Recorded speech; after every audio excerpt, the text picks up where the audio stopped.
been a place of pilgrimage for countless generations, drawing people of many faiths, even some scholars believe, Jews and early Christians. But for... Let us listen to this, what he said now. Some scholars believe even some Christian and some Jew used to go to the Kaaba. And this is true. This is true, and I'm saying it loudly. Why? Because simply the Kaaba was a place as a market. At that time, everybody go to the Kaaba. Not only this Kaaba, as we will show you how many Kaaba exist. Every city have a center for trade and business and poetry and marketing, etc.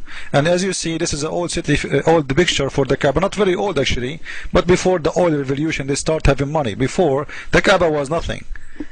You will see the stores all around it, and people, they go inside with their animals, with their camels, with their donkeys, and they buy and they sell, etc. And people used to walk around the Kaaba naked around the Prophet of Islam himself, and he used to watch and enjoy the women naked around the Kaaba. So everyone worship his own religion in there.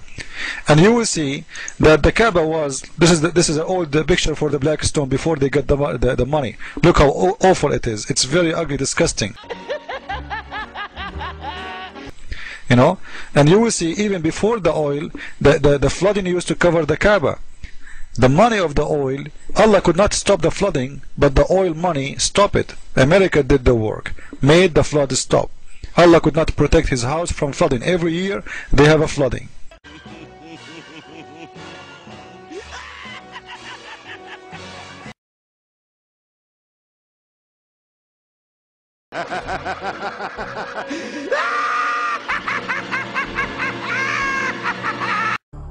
In Islam's view of the world, mankind is divided into two irreconcilable camps: the territory of Islam, Dar al-Islam, and the territory of war, Dar al-Harb.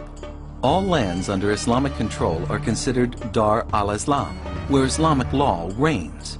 Those lands beyond Islamic control are Dar al-Harb, the territory of war, essentially the rest of the world. The Prophet Muhammad is said to have said, Al-Kufru Millatun Wahida. Unbelief is one nation. The key target, grand final day at the MCG. Thousands to be killed, blown up. And now we find out that the homegrown terrorist who plotted it all was on welfare payments for 19 years. He never worked a day and has cost us millions.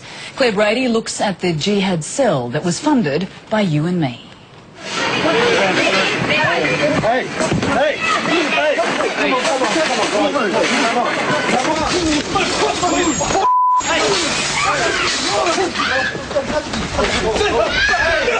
This is what they think of us, a law unto themselves outside Melbourne's courts. With charges laid, Australia was about to discover what Muslim cleric Abdul Benbrika had in store for us. Anyone who fights for the sake of Allah,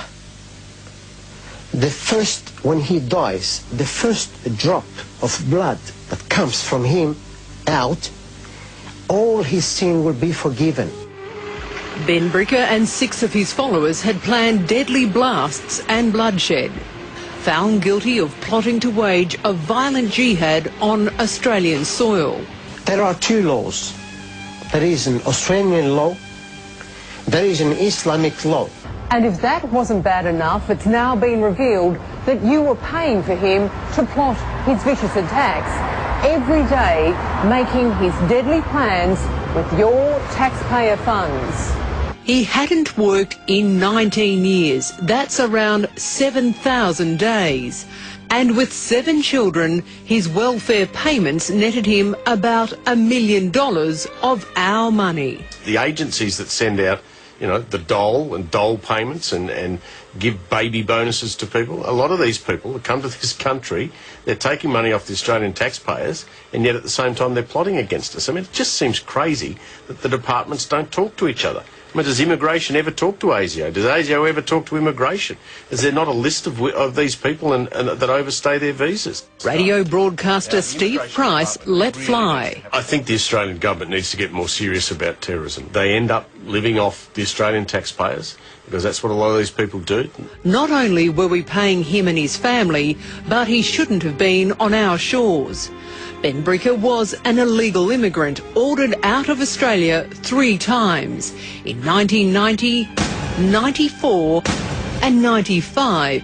He was told to get out, go home to Algeria. But instead he fell off the immigration radar, married a Muslim Australian and won an appeal to call Australia home, and kept on plotting to destroy our way of life, comforted in the fact we were funding it all.